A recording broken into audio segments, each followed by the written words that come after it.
Okay, let's kind of kick off. Hey Grant, shall we go through the map? I've no idea where I'm on mute. Yes, let's do that. Awesome. Right. We've got a game theme going on, haven't we? Yeah, actually, I want to make sure I've not muted Dave. There we go. So, where shall we start? Shall we start with the US? Let's go to the US. We have Cody, and we asked everybody to come up with their favorite games from childhood, and that includes analog games as well as digital games. I certainly remember some of these. Mousetrap. Grant, do you remember that one? Yes, mate, I remember that one. I don't know about Candyland. I have Never no heard idea. of that. That sounds like an interesting one. Just pop the link into the board if people want to go in there and add to it in the chat. Oh yes, good idea. Let me stick the link in the board in the chat.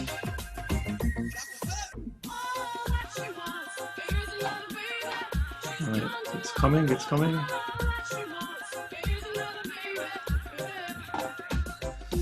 You put it in. Awesome.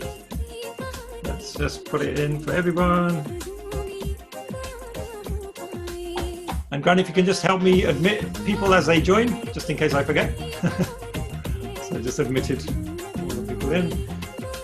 Awesome. So we put a link in the chat. Feel free to jump onto Miro, add a post-it note on the map. And if you can let us know your favorite childhood games, either digital or analog, that'll be fantastic. I see lots of activity on the board. So let's go around the States. Let's see who else we have on the from the States. Tracy, Monopoly. I know, Dave, you were mentioning Monopoly earlier, right? So yeah, we're going to talk about Monopoly. Awesome. Scrabble, Connect 4. And Anne, we have, again, a big Monopoly fan. Jax. Ooh. I was expecting some people from Vegas to have a few card games, but hey. Mine was a card game. I played a card game. Oh yeah? What's yours? Pitch. What's Pitch? Also known as Setback. It's a team game. It's easy to learn and it's a lot of fun. We played it in university a lot. Ah, awesome. Awesome. Right. I'm just gonna post the link in again just in case some people just joined. We have 52 people on. Fantastic. Who else do we have over here? We have Sweater, Connect 4, Mousetrap from Stratego, I've played that. Which one's that? Stratego? Stratego, yeah. Sounds good. Snakes and Ladders, my favorite. Can't go wrong with Snakes and Ladders. Let's see who else we have. So we have a few people from the States, and then, oh my god, Adriana, Hide and Seek. Classic. Can't go wrong. Hey to Mateen from Pakistan. Wow. Wow, okay. Oh, there's Grant. Hey, Grant. Hey. What are you doing there? Right, shall we go to the UK?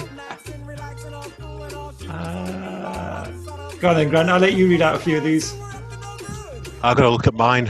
That's mine there, Kirby. Kirby. It's a bit old school. You stand at the opposite side of a road and throw a ball and try and hit the curb and get points if you do it. And even better, if you catch it, you get more points. Absolute classic game. I recommend you look it up. That's really old school, Grant, that one. Showing your age, don't we? That is. We didn't have much in Yorkshire when we were growing up, mate. That's what What have we got? We got lots of Monopoly, haven't we, again? We got Pac-Man. I did consider putting an Atari game or two on there myself. So classic. Sonic, yes. Oh, that's Gemma from Bristol. Yeah. There's a theme there.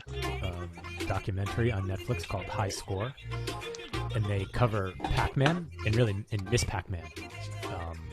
It's an interesting story of how Miss Pac-Man was developed, and I would definitely recommend High Score based on some of the answers that I've seen on the post-it notes. If you subscribe to fantastic. There you go. Recommendation from Dave. I'll have to check that out. Who else do we have? Oh, Gemma, Super Mario. Yes, classic. And Mario Kart from Chris. What else do we have on here? The Shower. What's Day of the Tentacle? You don't know what Day of the Tentacle is? I have no idea. It's a video game. It's a story about a tentacle wanting to take over the world and teenagers trying to stop it. It's brilliant. It's a wonderful story, full of humor. Really, really great. Oh, Wow. Wow. An adventure game from the 90s. good stuff. You don't look that old. Hey, Louis. The 90s. There you go. I scored a few brownie points. Right. Let's have a look at some of these. Scale Electrics, John, Hertfordshire. Yep, love that. A bit of Scale Electric. What And else do we have? Kirby. Kirby again, hey? Yeah, it's popular, see? Yeah.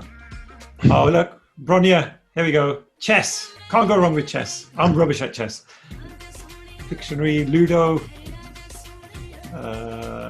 Bina. Bina's got hide and seek as well, and a bit of badminton, cooking play. Let's bring back so many memories. What else do we have? Here we go. Dave's put one in. The Curse of Monkey Island. Oh my God, I remember that. That's like a computer game. That's so cool. I remember it. Sorry, I got to be excited there. It just triggered a memory. I got too carried away. I've stopped admitting people. Sorry. Oh, quick, admit them.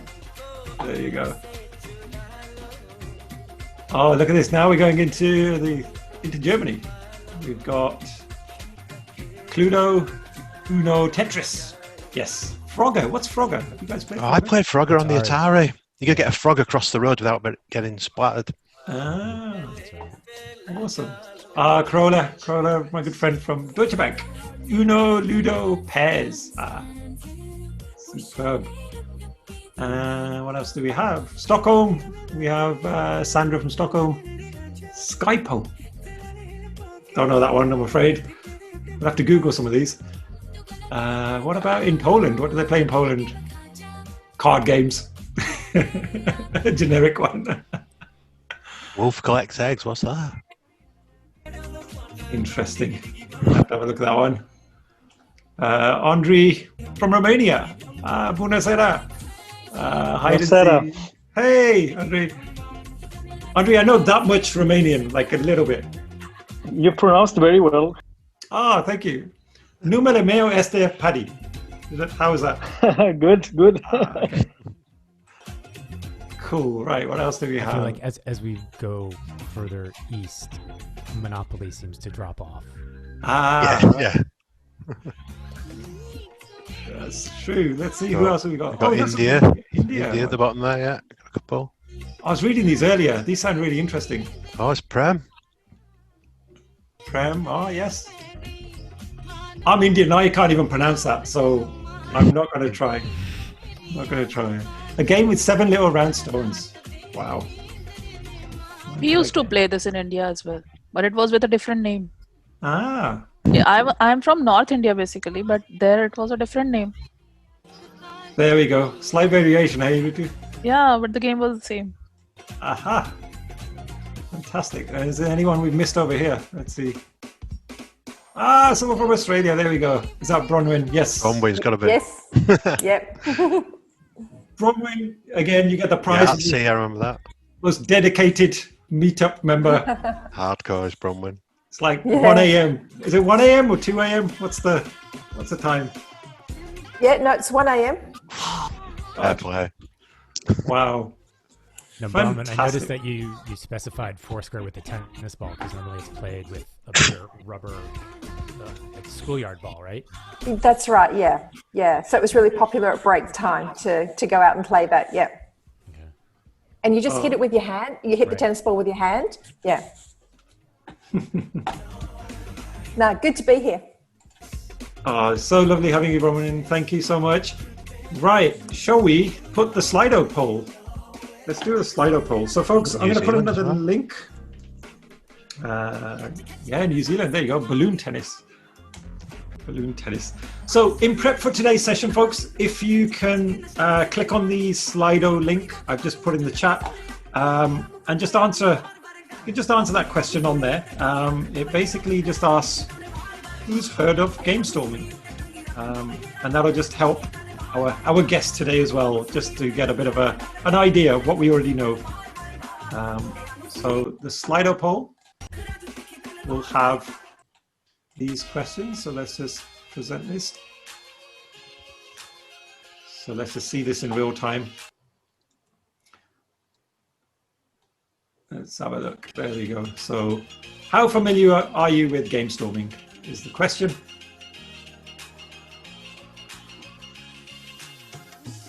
There we go. Wow, you guys are quick. 38 people already answered.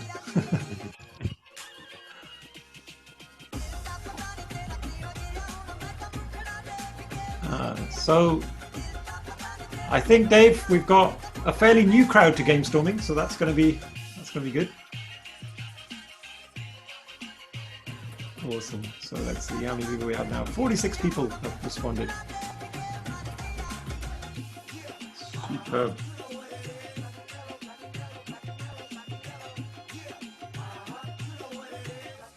Right. So just give you a couple of more seconds just to fill that out. And then we'll kick off.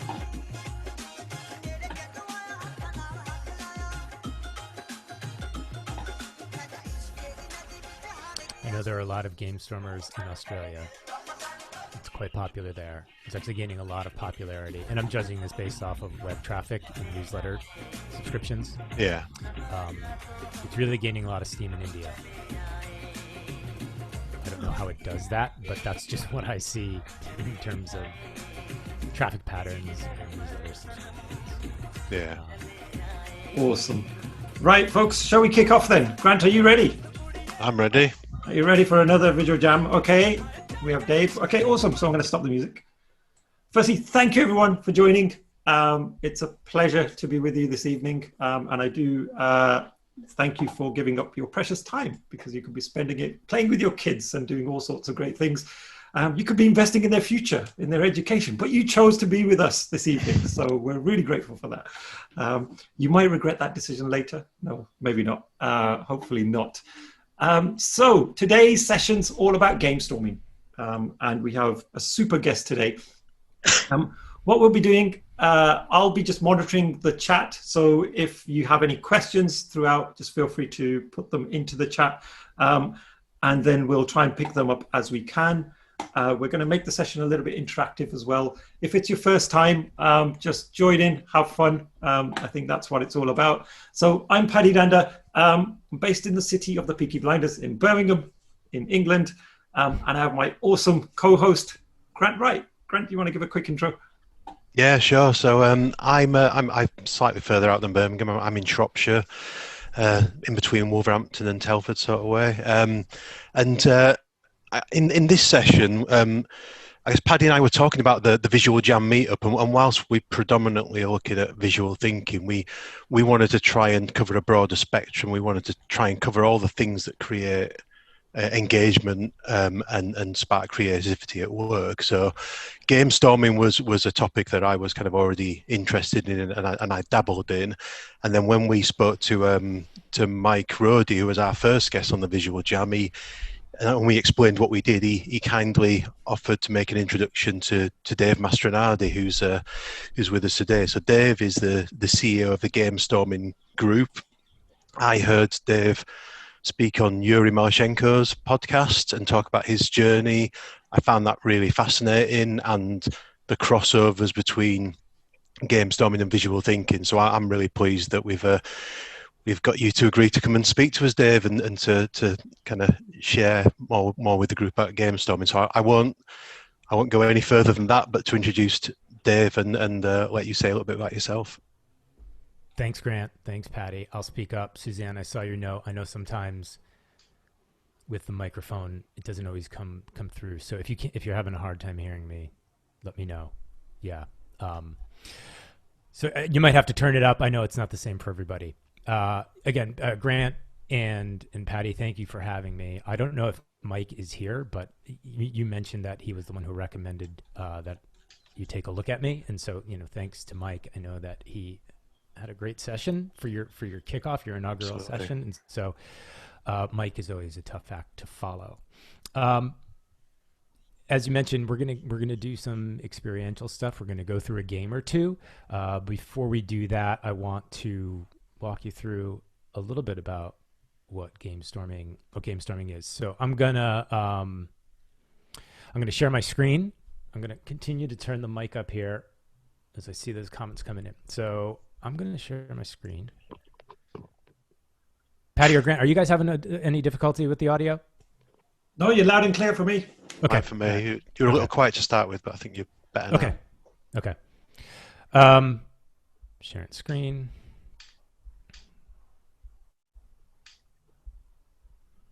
All right, is the big present That's mode it. slide coming through? Okay, Yeah. great. So my story with Gamestorming, it really starts in 2010. I was working at an agency doing consulting work. I've block lettered the 10 because it was actually 10 years ago, also in the same year that Gamestorming was published. By way of education, I have a degree in economics. I have an MBA and a Master's of Science in Information Technology, which is really to say that I'm not a capital C creative. I didn't go to art school. I don't have a design background by any means, but I always felt like I had a creative streak, a little C creative streak in me. And I think it's just generally something that at work that I've always wanted to be creative with work. We spend a lot of time there, and I think it's just more fun when you can be creative with work.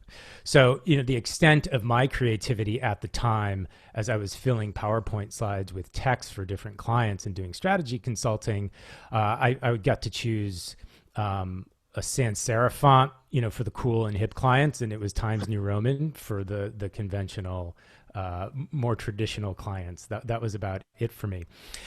And then the agency I was at acquired the agency these guys were at. And so on the left, that's Dave Gray, who's one of the authors of Gamestorming. And on the right is James Macanufo, another author of Gamestorming. I didn't meet the third author, Sonny Brown, until more recently. And what's funny about that is Sonny was working in the same town, Austin, Texas, as I was at the time.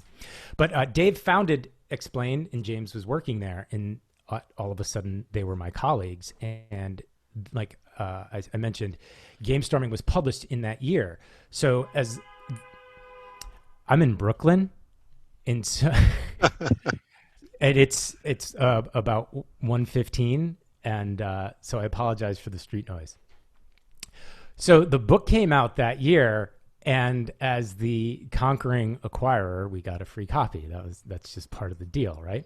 So it immediately spoke to me, and I ended up dog-earing it and sticky noting it, because what I found was it was like I had been given, well, maybe the cheat codes are an appropriate metaphor given our opening activity, right? I got the cheat codes, the up, up, down, down, left, right. I don't know if anybody played Contra on Nintendo, or the teacher's edition, or the answers to the test. It's like this was all of the stuff that my teachers, that my bosses, they had wanted to see from me, or they had told me about what to do, but I never really learned how to do those things. And as an added benefit of now having visual thinkers, capital C creatives, people who did go to art school as my colleagues, I could always pick my nose up from the book and see it happening at work, which is difficult for everybody now. But I had this realization that nobody teaches you how to work. You show up and you look to the person or the people to your left or to your right. You don't do this right now, but there's a virtual version of this happening where you learn by just doing what the people at the place you're employed already do. How you put a presentation together, how you plan a project, how you run a meeting. It's all dictated on culture. And I really liked what I was seeing in the book and from Dave and James and everybody at Explain. And it changed the way I work. It allowed me to tap into that little C creative streak and do more than just change the fonts in my PowerPoints. It was a great way for me to now do work individually. As you can see, I still do this quite a bit with sticky notes and painter's tape on the wall. And I incorporated a lot more drawing into my work, but it was also a great way to work with my internal teams. It felt like I was developing relationships with that. I didn't even know how I was doing it, but just by following the recipes put forth in the book, relationships were naturally getting better, not only with internal teams, but also with my clients. And so well, I don't know if you can read upside down, but this captures the sentiment perfectly. I was getting shit done and having a lot of fun doing it. And so it really changed the complexion of work for me. So I've taken Gamestorming with me in some form or fashion in all of the positions that I've held since back then in 2010. And that was, I guess, the last time I had a corporate gig, I was over in Korea. I was working for Samsung. When I came back stateside, I got in touch with Dave and James and Sunny again. And now I Gamestorm. I'm the chief Gamestormer. I'm a curator. I like to carry on what the authors started because it had such an impact on the way that I worked. I want to now bring that out to others who want to be more engaged, want to be more creative, want more control over their work. They have the same realization that I did, which was nobody taught me how to do this stuff. And there's a better way to work. So what is Gamestorming? It's a book. It's a philosophy. It's an approach.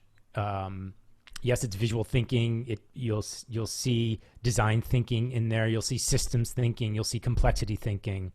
It's not so specific in formulaic. Say like a design sprint might be, where you need 5 days and you need these exact roles. So, Gamestorming came from the observation that meetings more than likely are going to be bad. They can be a lot better and they can be amazing. And when you get the ingredients for a meeting properly balanced, and those ingredients being the ones you see on the screen, it's a group of people brought together at the same time, and to discuss an idea or a set of ideas. When you balance those properly, you can do things in meetings you can't do anywhere else. But so often, photographers, there's an exposures triangle, project managers, there's a project management triangle, right? And you have to get those just right to get the outcomes just right.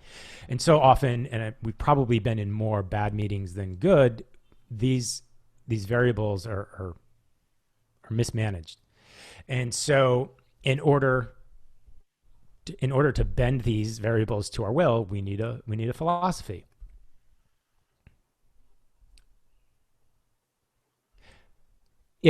So think about the last bad meeting you were in person might help.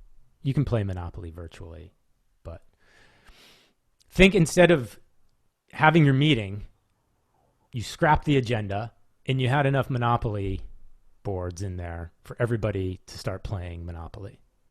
You would probably have a Monopoly game based on what I saw on those sticky notes in most parts of the world represented on the call. You probably have a Monopoly game up and running pretty quickly. Within 5 minutes, everybody in the room would be playing. The highest paid person in the room doesn't get to pick the car or start with Boardwalk. The introvert in the room doesn't start in jail. Everybody starts out with an equal chance to win the game, to play, to participate, right? So why does Monopoly work like it does? Well, it's got 3 main elements. It's got a game board, what's in bounds, what's out of bounds. It's got a set of materials and supplies. Nobody wants to be the thimble. I think they make new versions of Monopoly that are movie themed. I don't know if the thimble's the thing anymore. And then you have the goals and the instructions. And by the way, we were mentioning this before the call.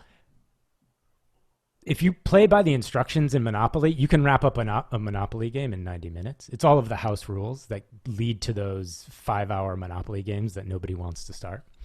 But these are the 3 things that make up Monopoly, and they make up any game that you put on your sticky note, right? In any game, even beyond that, a game board, a field of play. Like think about athletics, right? Same thing. And so this is all that Gamestorming is. In the book, it's a series of recipes. All of those are on the website, including more that we've added. But it's essentially, in this case, this is called cover story. You've got your template on the left. I've got my ingredient list here in the middle. And I've got my instructions on the right. And one of the things that I loved about being a beginner in reading Gamestorming was the instructions for a first-time facilitator. They were bulletproof. Like it was everything. It's like, this is the question you ask. And this is, tell the group you're going to be doing this. It was very step by step. Some people think it's a little overwritten, but I think for the beginner, it's really great because pretty much everything is covered in there. And Gamestorming was intended to be played with the materials that you have in your office supply closet, probably at your desk at home now, and probably even found in your children's or your nieces or nephews' art supply kit. Like that's all you need to Gamestorm. And in that sense, for me, Gamestorming was very approachable. It democratized the creative process better than anything else that I had experienced at the time. So that's the intro to Gamestorming. I don't know where we are time-wise. We're not going to leave here masters of Gamestorming, but we should have everything that we need, including an example or two, to get started. Super. Thank you, Dave. So I'll stop my share, Paddy. Yeah, okay. We can get you back on camera. So what we'll do, let's have a bit of let's maybe spotlight Grant as well. So Grant, excuse me, I'm fighting with a cold here. Right, I'm going to hand over to you, Grant, for doing a bit of Q&A with Dave, just in terms of what he shared just there. Yes, so I think the idea we had was there was a few things that I guess that I'd wondered about Gamestorming, and so selfishly I want to take the opportunity to ask Dave some questions that I've got, which hopefully you guys will find interesting. But also, if you guys have got any questions, if you want to record them in the chat, maybe prefix them with the word question so we can pick them out, and then after we've run through the exercise a little later, we're going to have a pause and have a bit of a Q&A from the questions that you guys ask as well. So feel free to add those, and then Paddy, if you're all right, to keep an eye out for those as we go. Yep. So the first one I've got, Dave, is I think you talked about Gamestorming and creative types and your background not being necessarily the same as that, but I think there is from what I've come across, there is an impression that you've got to be a creative or work in Silicon Valley to do some of this stuff because it's what all the cool kids do. What are your thoughts on that? Right. Yeah. If you don't have an all black outfit or you wear wire rim glasses, you can't. That's it. You can't do this, right? So a little bit more background on Gamestorming. So it's not all original IP. Some things that are in the book are things like the SWOT analysis. It wasn't developed for Gamestorming. In that sense, it's like a Grimm's fairy tale where these were approaches that the authors had heard over networking, various work experiences that they decided to document and put down. And a lot of them did stem from Silicon Valley, but a lot of them also date back to before what we think of as like Silicon Valley now. So practices that go back to, as far as the 70s, some of these games can be traced back to their origin. So a lot of these activities do come out of Silicon Valley, but they are by no means discriminatory.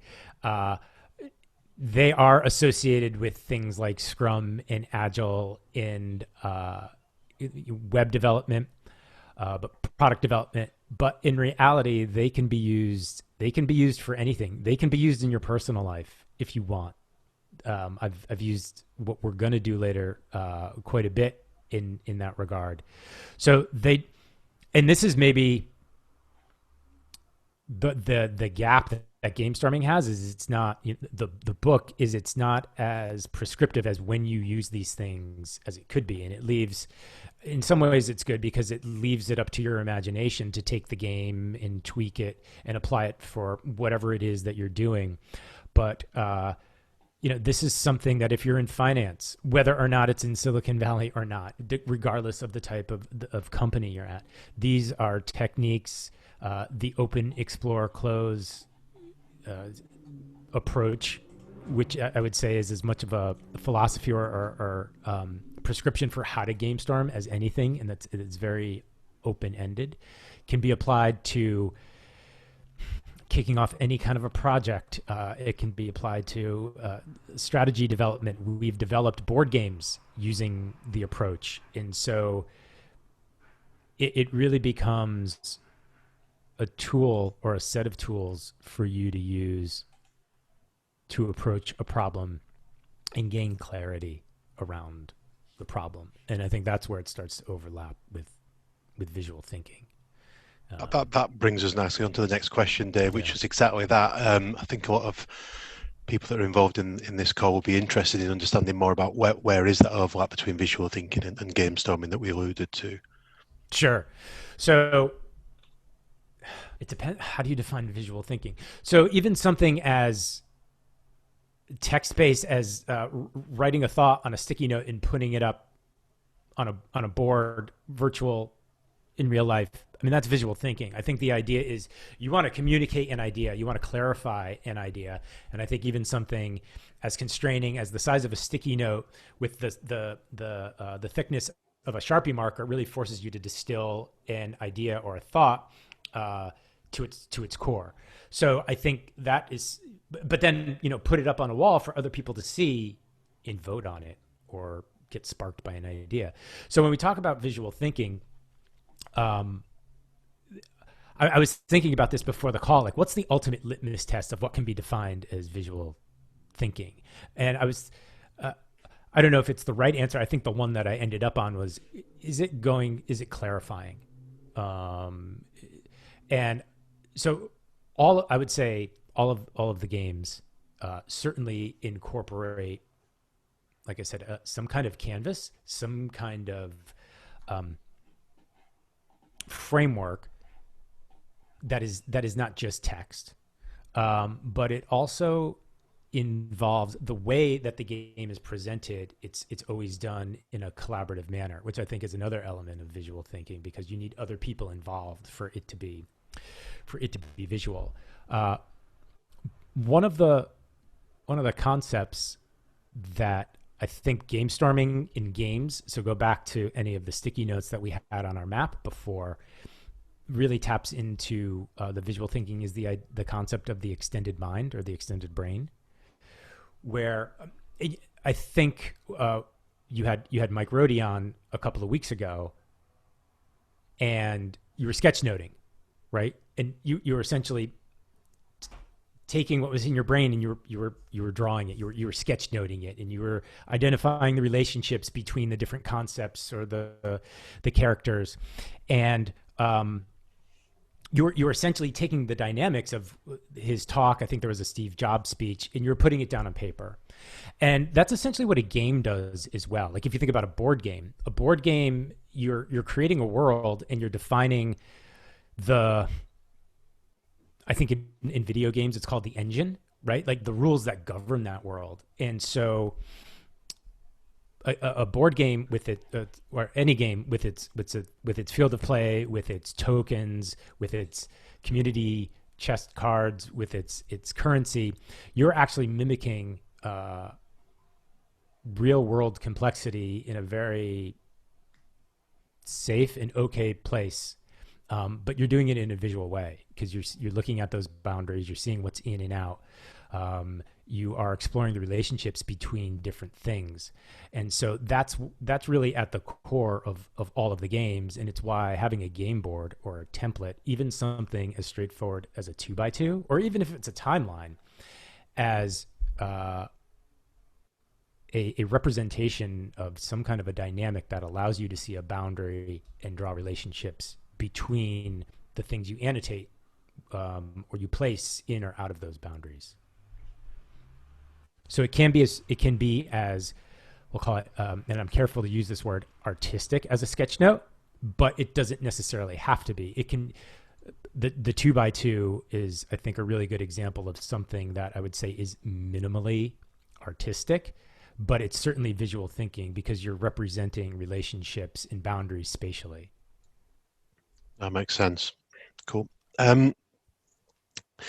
So the next question I had was kind of looking at your wall behind you and some of the images that you showed in your presentation. It was all very analog, and yet we're in a world where we're all working remotely and disconnected. So how's that affected what you guys do at Gamestorming, and even do you find that it's affected which games are more popular than other ones and what people are looking for, given the constraints we're working under?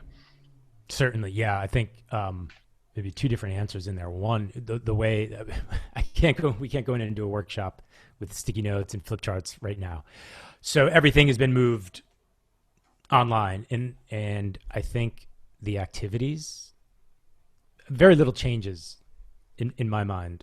There are a couple of game mechanics that you can't do, where there might be an instruction where you're supposed to hand an index card to somebody else in the room as you walk around and you gather information about a topic or something. So you have to make considerations for that.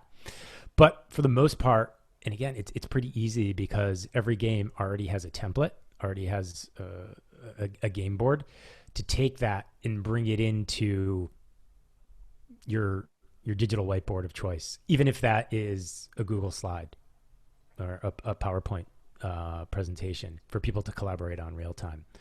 So it can still be done. I think it's really difficult to do an 8-hour workshop online. It's very draining. Although the more engaging, the more participatory, the less you hear somebody like me just talk at you. I think that's actually a very draining way to be on a Zoom. But so I apologize. But I think the approach, the games that you play, they all work in a digital environment.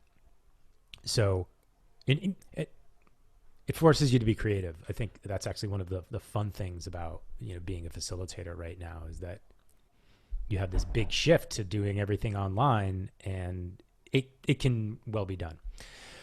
The next question you asked was about the different games that people are playing. And so I mentioned some traffic patterns before about where I notice people are coming from on the site. And it's I guess a hobby that I have, but I've looked at the data as a lot of people come to the site, and both the repeating weekly traffic pattern, you can tell when people are preparing for their week. It starts on Sunday and it starts to go, the number of hits start to go up on Monday and Tuesday. And then it's clear people are having their meeting. And as they go into the weekend, it goes down, and then it kind of repeats up. It's comforting to see the pattern keep going. But what I did is I compared the games, the types of games. So all of the games are categorized. There's a very, very high level taxonomy for all of the games in the book. It's games for opening, essentially the way you would begin a meeting, games for exploring, and then games for closing. And then we've added some additional tags to the different games on the website, things like games for vision and strategy, games for decision making. So I thought it would be interesting just to compare the traffic patterns from, I think once people, it was really interesting to see the traffic patterns right on March 16th, which is when in the States everybody worked from home, and there was not a lot of work going on. If that would be my assumption based on what I saw. But I would say from the beginning of April, to now, and then looking at the same period last year, the big shift that I saw is a shift away from decision-making games more into games for vision and strategy. So my interpretation of that is teams, companies, organizations got thrown a huge curveball. American baseball reference, sorry. And once they got their feet back under them, they were presented with this challenge of what do we do now and how do we do it? Can our world work? From an internal standpoint, can we support this work from home, this remote work? From an external, from a B2C, B2B standpoint, do we need to change how we distribute our products, our product features? And so a lot of the games that I saw move up in terms of their popularity now are the games for vision and strategy development. And I actually saw a big drop in games for decision making. Again, my interpretation on it was a lot of tests and experiment development. And then once those are out there,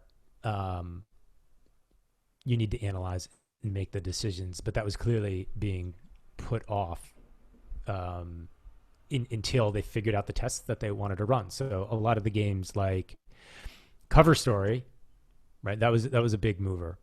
What do we want in the future? Essentially, how do we imagine our future given our current reality?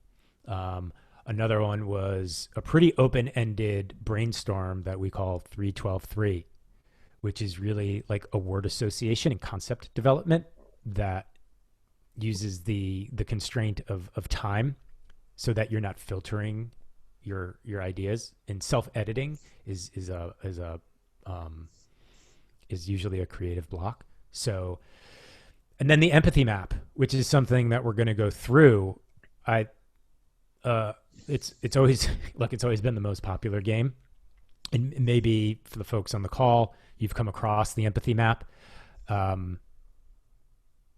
was published in Gamestorming. It's been updated since, but that is certainly a good exercise to get inside the head of your employees, your colleagues, your customers. Try to understand their new needs given this shift, this global shift that we're dealing with, as a way to reorient yourself. Cool, excellent. Well, that does bring us nicely on to the next bit, which was we wanted to run that exercise and use an empathy map as an example and kind of get the benefit of your insight into talking us through how to actually approach that process. Sure. Yeah. So this is something that if you want to, I found sometimes when I'm on a call and I'm doing work, it helps to turn my camera off. I just don't feel like I'm being watched. And so if you want to do that, because I'm going to ask you to think through a scenario now, and maybe you want to like zone in on something. If you do want to turn your camera off, and this is something that we run through in the workshop, and some people it works for them, but if you just want to put a sticky over it or something, go ahead and do it. As I ask you to take a pen and paper and just start.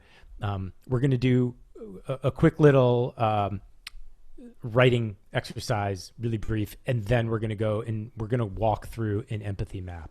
So what I'd like you to do is, and this doesn't, there's going to be a discussion and a report out, but you don't have to share the specifics of this. So it can really be anything.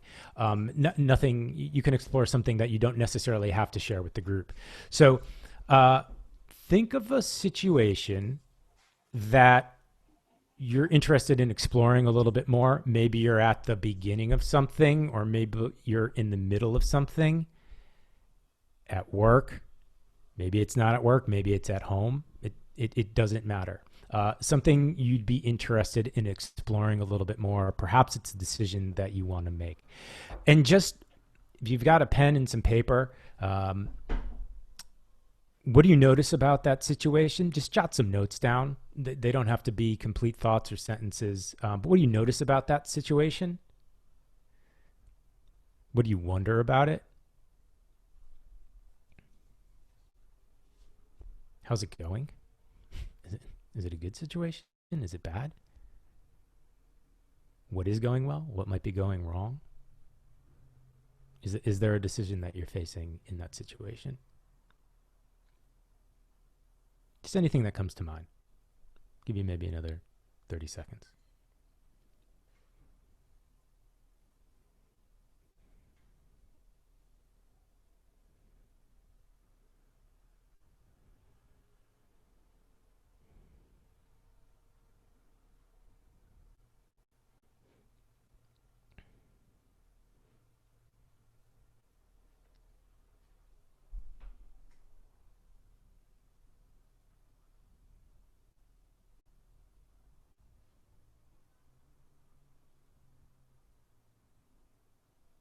Okay. We were approaching awkward silence on a Zoom call. So usually in these situations, there is likely another person involved. A boss, a CEO, a client, stakeholder, a family member. I'd like for you to pick somebody in your situation,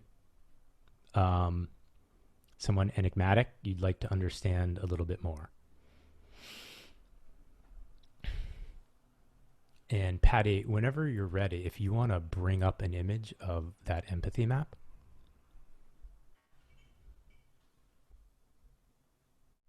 Okay. So the screen share it's the empathy map canvas. It's got the instructions written on it, but we're going to go through this. And so if you just want to draw this on a piece of paper that you have, so it's just, the simplest way to draw this, although Paddy's sharing the screen I'm about to hold up, is, it's a circle for the head. This started out as the big head exercise because it was a big head right in the middle. And then just these lines kind of separating really the eyes from the nose, from the mouth, from the ear. So it doesn't have to be perfect. You'll get the idea here. So the first thing to do is write the name of that person and be specific with this. Not a persona, but the name of the person that you picked in your scenario. Put that at the top of your drawing.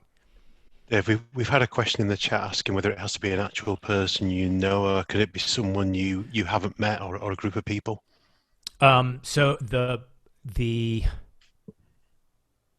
more specific if you have met them, it is better, and that's yes. A group of people. I guess the more average, meaning like the more people that you're trying to guess, it dilutes the efficacy of the exercise. It's okay to do. You can't be knocked for being empathetic. I think that's the rule here. But yes, the more specific you can be and ground this in reality, the better. Okay, so we've got the name of this person. What would you say their goal is? Not necessarily in the situation that you've imagined, but what is it that what do they need to do? What decisions do they need to make? What information do they need to have? Just a real quick job.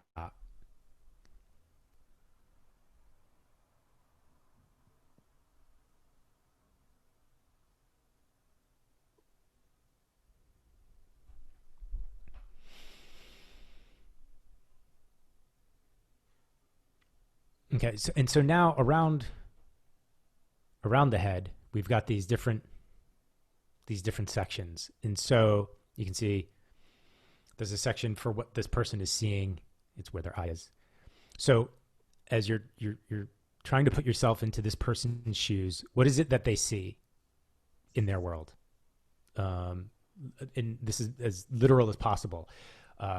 If it's reports that they look at, television shows that they watch, behaviors that they see, what are the things that they are seeing in the world?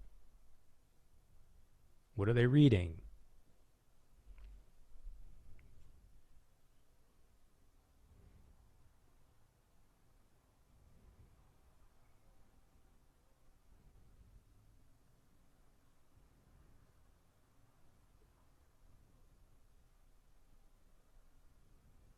Okay, once you've got a couple of things there, you can come back to this, of course.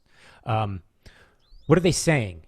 Like starting to move around to the mouth section. What do you hear them saying? And this is where having that particular person in mind, it really helps. Because think about quotes. What have you heard them say, quite literally? And then you can go beyond that. Like, what could you imagine them saying?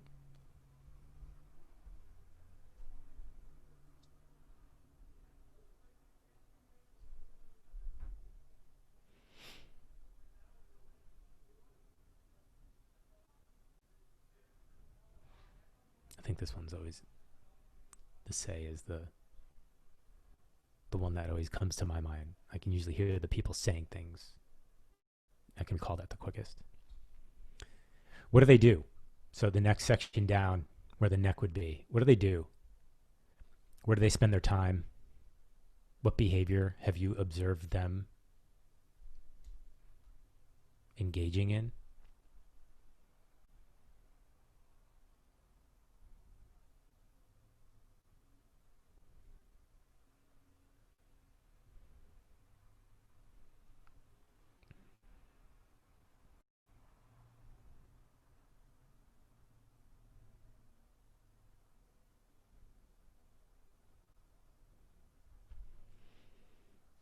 And then the last sensory area, what do they hear?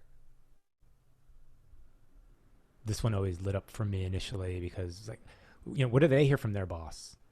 I was clearly thinking in a working setting, but it was this reminder. It's like they have a boss too. Somebody's telling them what my boss is telling me. So what kind of demands are being put on them? Who are they hearing from? What is it that they're hearing? From colleagues, from stakeholders, from friends? What are the demands being placed on them?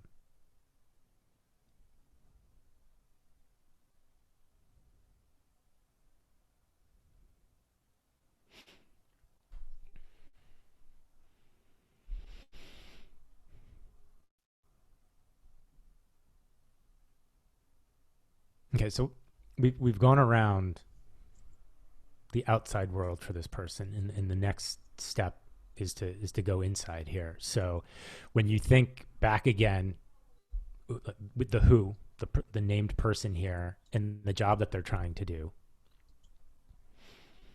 what makes this job easier for them? The gains. What do they want? What do they need? You could think of this as like an accelerant for that goal.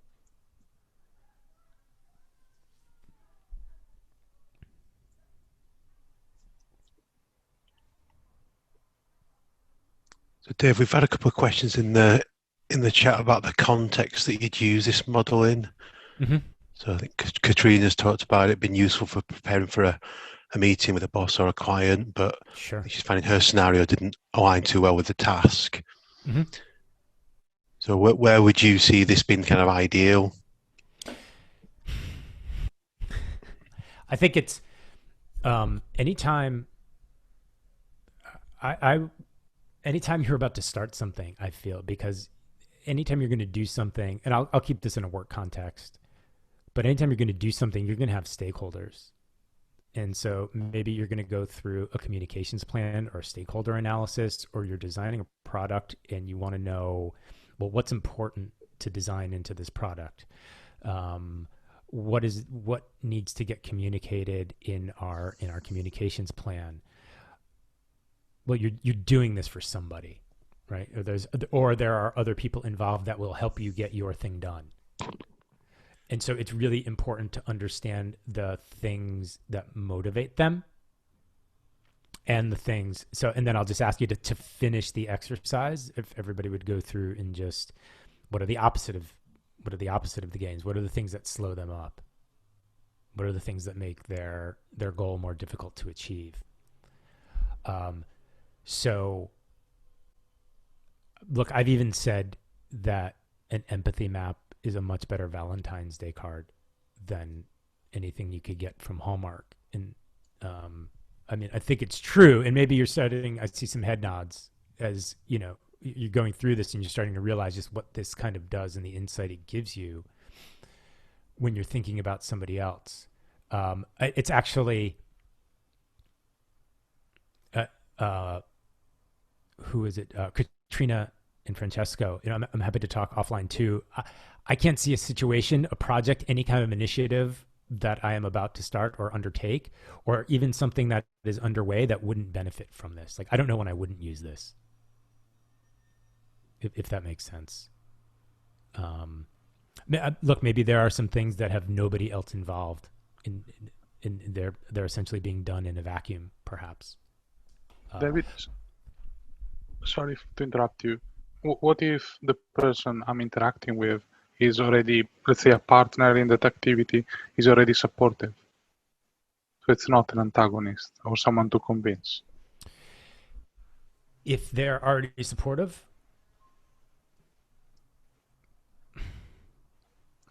I guess that would be one way to think about it. You could maybe you've uncovered a new insight about their world.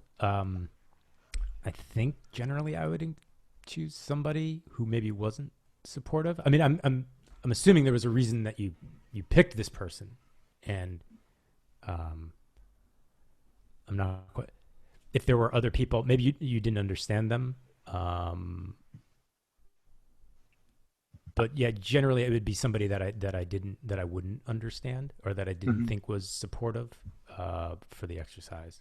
But I'd be curious to again understand who it was that you picked, why you picked them, if you learned anything. I think we're going to have a discussion about this.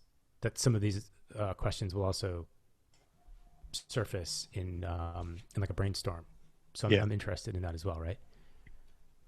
And Dave, I had a quick question. So there's obviously, in terms of the order in which you went round the empathy map, it's numbered in that order. But I guess when I've seen people use the empathy map, I've seen people use it in a different order. So is there a reason for the ordering in this way? And what's the psychology behind that? Yeah. Are you a plant? Did we plant you in the audience? Not yet. So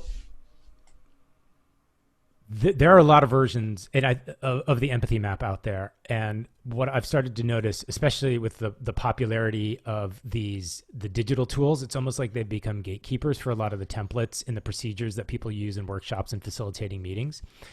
And so not only do I see a lot of versions of the empathy map in Google search results, I don't think this one comes up until maybe the 6th or 7th search result. And now I start to see those other popular ones showing up in Miro, for example. The two templates, the two empathy map templates that are in Miro are very different than this empathy map one. So here's the psychology behind it.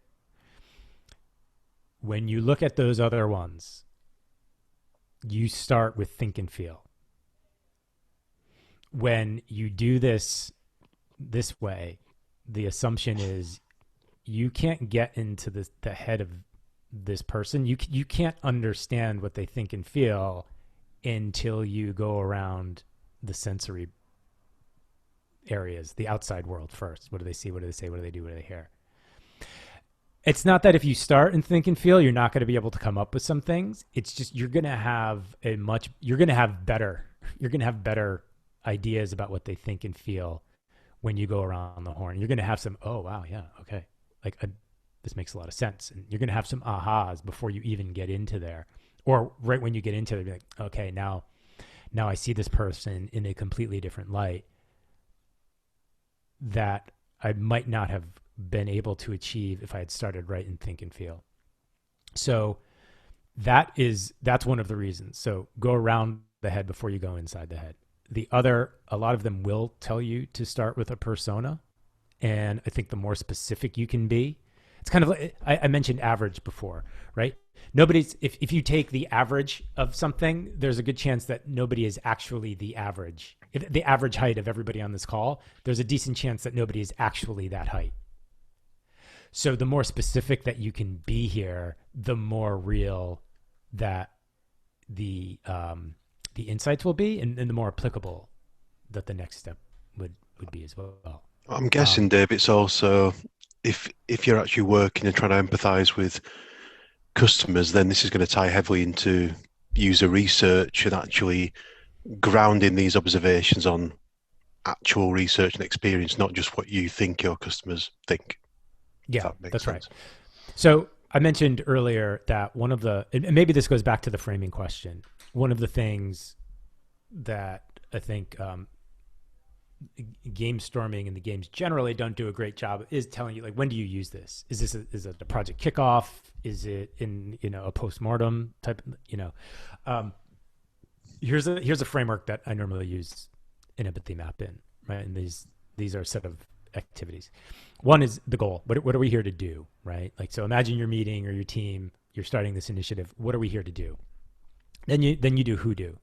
And who do is, all right, what are all the things that need to get done and who needs to do them, right? So then you've got this list in order to achieve your goal, right? Of all the people and all the things that need to get done. And then you go to that list, and I don't know who asked the question before about somebody who's already on your side, but you go through that list and you would pick the people who are like the most enigmatic, the people who are not supportive. Although I imagine, maybe the reason that you would go through and do something where examine a person who is already supporting is to understand why they are supporting and what is it that stood out to them that then you could maybe go and repeat or try to promote as your effort, your initiative, your product feature moves forward. So state your goal. Maybe you draw it. Your Simon Sinek, why, what, how. Who do, then empathy map. Okay, take somebody from the who list. That's a really key stakeholder. Empathy map. From the empathy map, then what we normally do with this is we would say, all right, let's imagine this is your customer.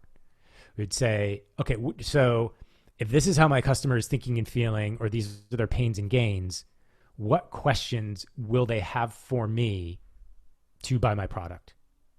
And we call that understanding chain. Right, so what are the 5 questions? Why should I care? How is it different? How does it work? Why should I trust you? How do we get started? They usually fall into that's a pretty common taxonomy of the questions that people would ultimately have. And then, if this were a storytelling workshop, we'd say, okay, then draw that. Right. So that's how the empathy map can fit into to a meeting or a series of meetings. Is that it's an explore game. We consider it an opening game. So this is like setting the context for the thing you're about to go do, but having the understanding of the individual that you are designing for, developing for. And Dave, another really good question actually from Katrina. So what makes something a game rather than a tool? A tool. I think if I have it right, I have a copy. Oh, it's a playbook. It's a playbook. I thought it was a toolbox. So the thing that is the game is it's those.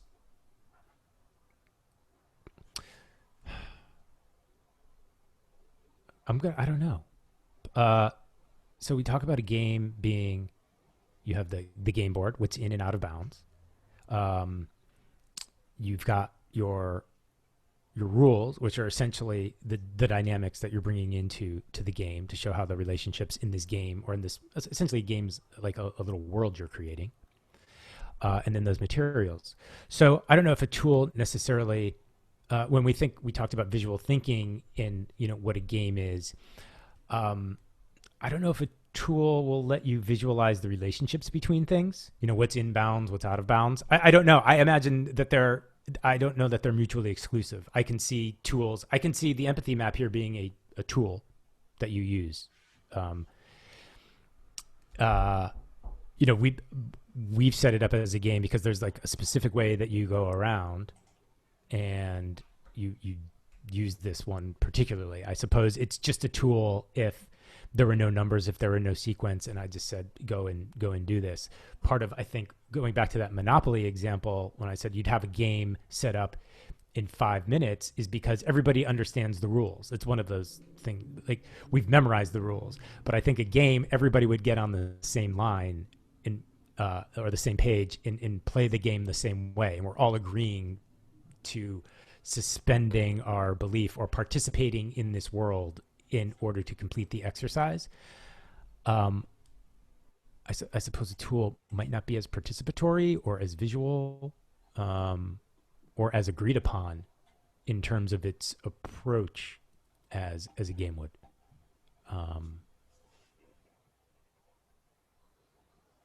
Yeah, a tool. I mean, I've certainly, as a trainer or a coach, I've certainly sometimes thought about using a game, but then refer to it as my tool.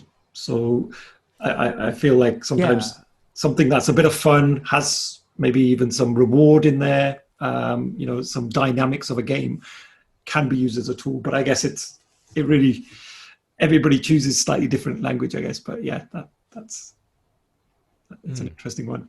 I could see something as just a final thought there, as a tool, as something that does it for you, that gets it done for you.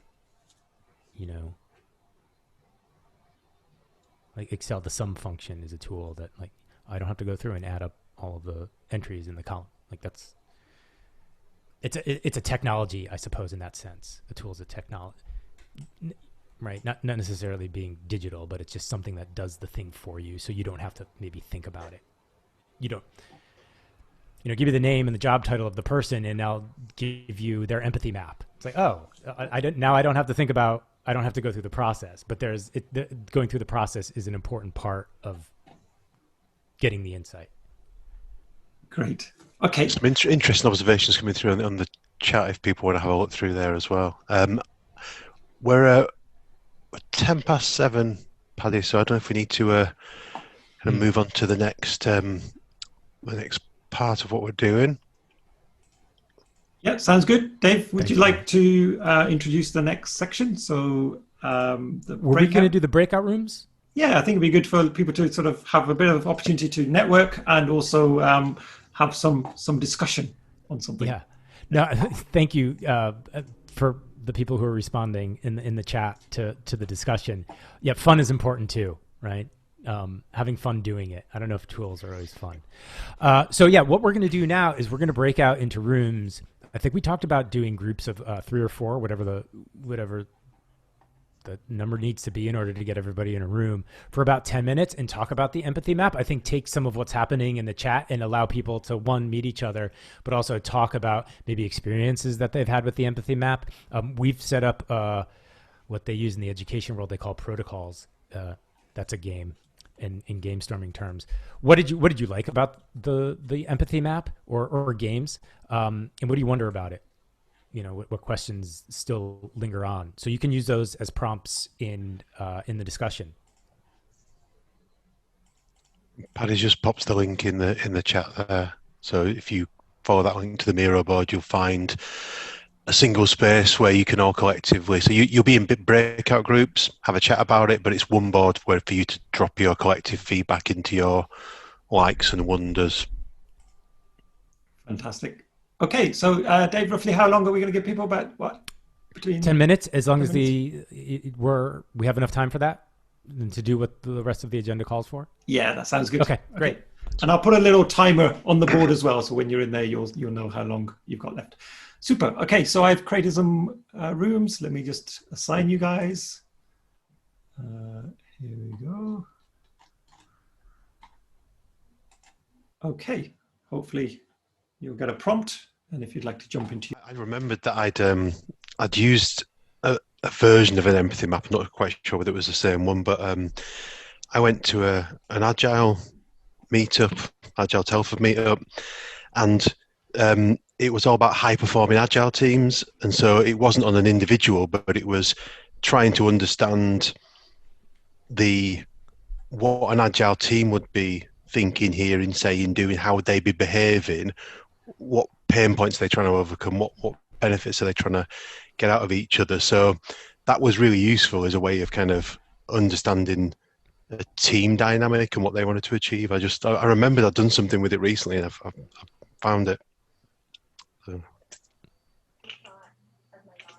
I think I remembered. Okay, I think I've got just a couple of points maybe to get the discussion started, and then I don't know, Paddy, if you wanted to go through the board, the likes and wonders. But here are the things that I heard, and this actually has come up before a few times. Look, it's always more difficult when you've got people with just diverse backgrounds. They're not on the same team, and you pick somebody. And one of the situations that always comes up before we get to the empathy map, when I ask you to think about a situation, is somebody always picks something that they think they're the only person in, like that they're the person that they would ultimately choose to empathize with. So we talked about there was one case like that in our group, and what we realized was that there were in fact other people implicated. So this person felt like they were spending so much time because we're at home, like you can attend meetings in so many different time zones, you're just on the phone all the time. And so we just pressed a little bit and said, well, I mean, why are you doing that? Why are you spending so much? Well, it's because I'm trying to provide for my wife and kids. Like, well, but aren't they? Well, what if you empathize with your wife? Like, what if she's wondering how come you're on the Zoom all the time and your kids can't get any of your attention? So I think we realize that even when you think you are the person, or it's an alone situation, there's always somebody that is implicated in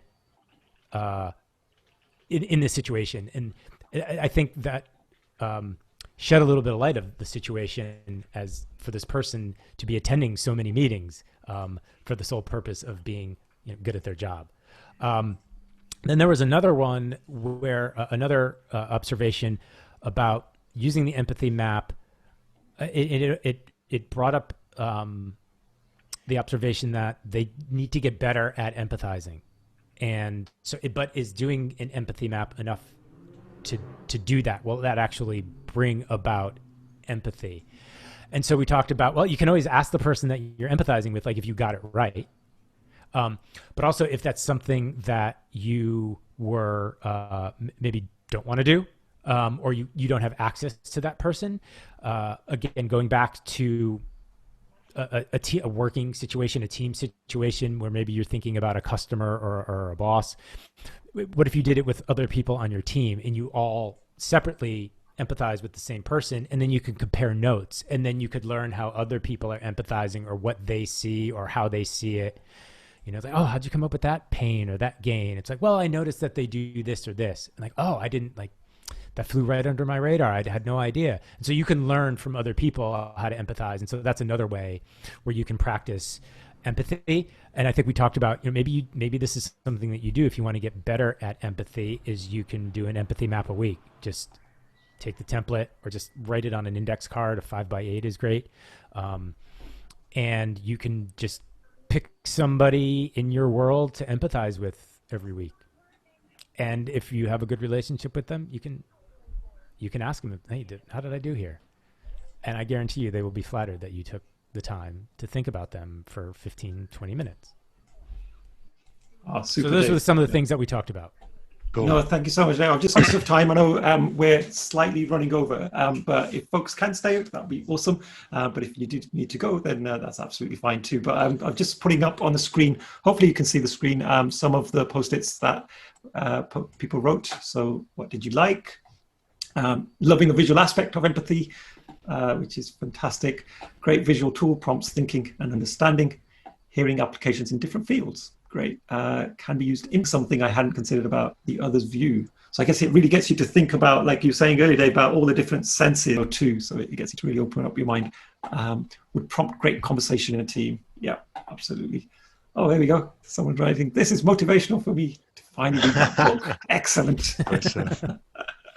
So, and then what did you wonder? So potential. Wow, interesting.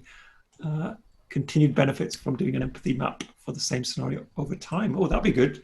So is that something that you would here's suggest? An interesting adaptation of the empathy map. So English teachers will use this empathy map, and what they'll do is think about, you've got those branches, right, coming off the head. Think about like making a spider web around it. So almost think like concentric circles. And what English teachers have done is they go through and they use the empathy map at the start of a novel. Maybe you're a couple chapters in. Maybe it's Great Expectations. All right, so empathize with this character. What are they seeing? What are they doing? What are they saying? And then now read another 5 chapters and see, right? And so you can see how you're almost creating a timeline as you go out in each of the areas, and those pains and gains might change over time. You can think about it as a movie. You can think about it. Yes, you can add a time dimension to this and to see how it changes over time within the map itself. So you've got this chronology of empathy or activity or observations on this stakeholder, this individual. Yeah, we had the conversation about Darth Vader across the Star Wars films. Sure. Yeah. Think about, I think you have like 6 films now. So, I mean, if you were to do an empathy map of, you can really, you can print out a big A0 size, right? And put the helmet in the middle. And then you can make a section for every movie. Right, and you can see how he goes from good, naive, to being hoodwinked by Palpatine to ultimately becoming the most evil villain in movie history. But there's some reasons. He ended up there. You know. Cool. Yeah. And I think to the point about what did you wonder in validating the detail. Again, if it is somebody you know, you can ask them.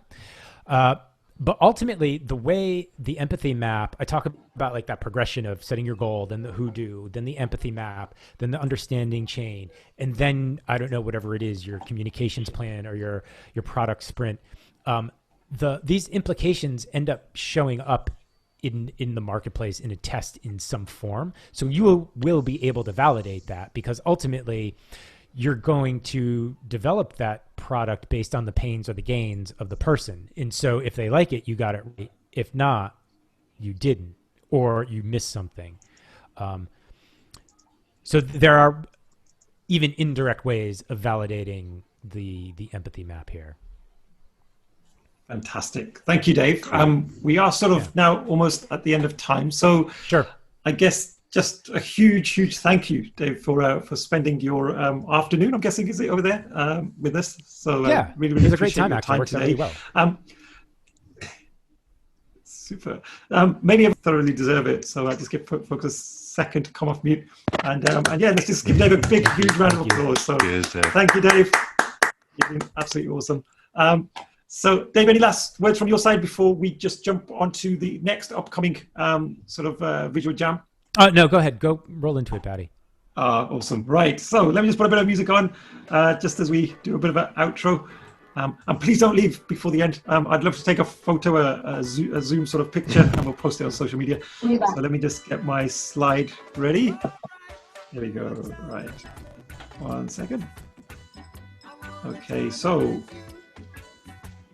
here we go. So just oh, actually, you guys can't hear my music. Hang on. All right. Yeah, I can hear it. Oh, you can? Okay, awesome. Sorry. Yeah, we can hear it.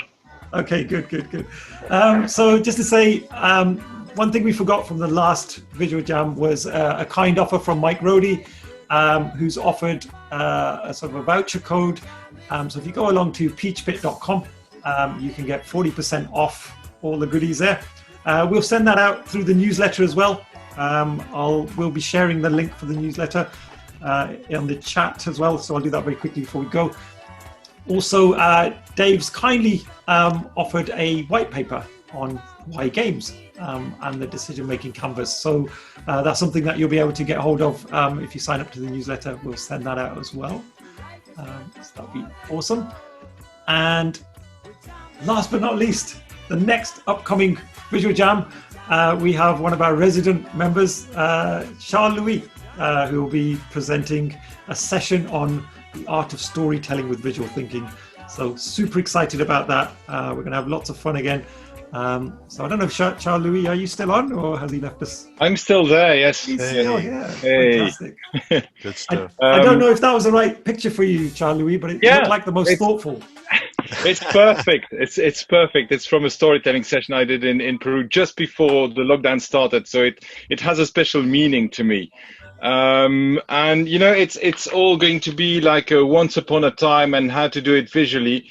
And that means that you will also get to use, of course, your favorite marker to draw something and to get your story on. So looking forward to see you on the 15th of October for that. And thank you, Paddy and Grant, for inviting me. You are so welcome, my friend. So I'm just gonna, 1 second, let me just put the Visual Jam newsletter link in the chat if anyone is interested. So I just whack that in there now, and then we'll have a group picture. Oh my God, he's got the beers out and everything. 1 second. So let me just get my my screenshot capture ready. Right. So is everybody ready? We're going to do like a crazy pose if you want. Okay. So there we go. 3, 2, 1. There you go. Awesome. I think I got you all. Look at that. Sorry, I know you guys can't see it, but I'll share it on LinkedIn. If anyone did any sketchnoting today, it'd be awesome if you could share those on social media and just tag us in some way or other. We've got the Visual Jam hashtag as well, so just feel free to tag us on that. But yeah, thank you so much, everyone. It's been awesome. Really been a great experience in terms of empathy mapping for me. I think I learned a whole load of new things there, which I would never even have thought of. So Dave, thank you so much once again for spending the time. Yeah, thanks again, Dave. Really good. Thanks for having me, Paddy and Grant and everybody on the call. I really appreciate it. Thank you. Awesome. Okay, folks. Well, there you go. Jazz hands. We'll see you soon. Take care. Cheers, everybody. guys. All the best. Thanks. Bye. Bye. Cheers. Bye. Thanks. Bye-bye. Cheers.